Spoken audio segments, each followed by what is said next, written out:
Hello student, welcome once again. बच्चों, इस वाले वीडियो में हम लोग एक्सरसाइज 5.2 का जो फर्स्ट क्वेश्चन है ना, इसे सॉल्व करना सीखेंगे। आइए पहले इसे रीड करते हैं, फिर समझते हैं कि इसका आंसर क्या होगा। How would you rewrite Euclid's fifth postulate so that it would be easier to understand. देखो, हमने यूक्लिड साहब का एक हमारा पोस्टुलेट, उन्होंने 7 पोस्टुलेट बनाए थे, जिसके बारे में मैंने आपको इंट्रो वाले वीडियो में डिटेल में समझाया है।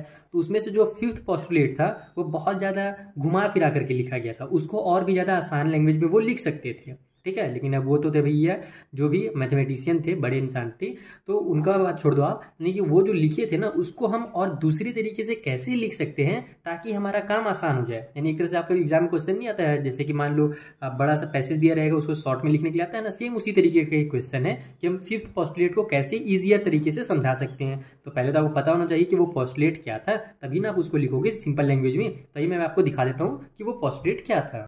तो देखो, आपके बुक के पेज नंबर 82 में वही पोस्टुलेट नंबर 5 दिया हुआ है, जिसके बारे में मैंने देखो आपको इंट्रो वाले वीडियो में एकदम डिटेल में समझा दिया है। तो वो वीडियो आप जरूर देख लेना ताकि आपको समझ में आ जाए कि इन्होंने कहा क्या था। सिंपल लैंग्वेज में फिर से मैं आपको समझा देता हूँ कि उन्होंने ये कहा है ना कि जब दो लाइन चल रहे हैं, उसमें एक तीसरा लाइन आकर के गिर जाए, इंटरसेक्ट कर ले, और फिर वहां पर क्या होंगे, जो इंटीरियर एंगल्स बनेंगे। तो जो इंटीरियर एंगल दो साइड में, देखो सेम साइड का जो इंटीरियर एंगल रहेगा, तो अगर उसका 180 डिग्री से अगर कम रहा, ठीक है, अगर उन दोनों को आपने सम किया और जो हमारा सम निकला 180 से अगर कम निकला है, तो वो आगे चल करके कहीं ना कहीं पर एक दूसरे को कट करेगा। जैसे मैंने यहाँ पर दोबारा से आपको एकदम अच्छे से क्लियरली डायग्राम बना करके समझाया था कि देखो दो लाइन जा रहे थे, यहाँ पर एक सीधी लाइन आ गई, थर्ड वाली लाइन, तो यहाँ पर एंगल बन गया बीच में, इधर भी बना, इधर भी बना, राइट साइड में भी बना।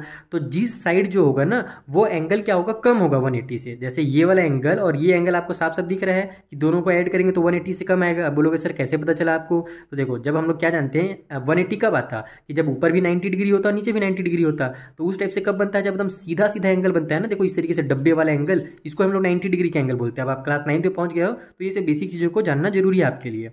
तो ये देखो साफ साफ दिख रहा है कि सीधा एंगल नहीं है। सीधा कब रहता है, जब ये लाइन ऐसे जाता और ये लाइन उसमें एकदम सीधा एकदम आता, तब ये 90 डिग्री का एंगल बनाता है। सेम उसी तरीके से, लेकिन यहाँ पर ये थोड़ा सा झुका हुआ है। ये लाइन और ये लाइन देखना आप, एक दूसरे की तरफ थोड़ी सी टिल्ट है, थोड़ी सी झुकी हुई है। तो ये इसका मतलब 90 से कम है और ये भी 90 से कम है, तो दोनों का जो सम निकलेगा वो 180 से कम आ जाएगा। तो उन्होंने ये कहा था कि जिस साइड का भी सम 180 से कम आया ना, तो उस साइड के जो लाइंस आगे बढ़ाओगे ना, तो वो कहीं ना कहीं जाकर के एक दूसरे को क्या करेंगे, इंटरसेक्ट करेंगी। ये उन्होंने समझाया था, लेकिन उन्होंने बहुत ही डिफिकल्ट लैंग्वेज में लिखा था, बहुत ही डिटेल में इसको लिख दिया था। इसको आप पढ़ोगे तो एक बार में समझ में नहीं आएगा। मैंने आपको इंट्रो में इसको डिटेल में समझाया था, ठीक है। तो इसी चीज़ को आप सिंपल लैंग्वेज में कैसे लिख सकते हो, आइए मैं आपको वो समझा देता हूँ। देखो, इसका एक सिंपल लैंग्वेज मैंने इस तरीके से बना लिया है। बाकी ये ध्यान रखना कि जरूरी नहीं कि आपको यही आंसर लिखना है।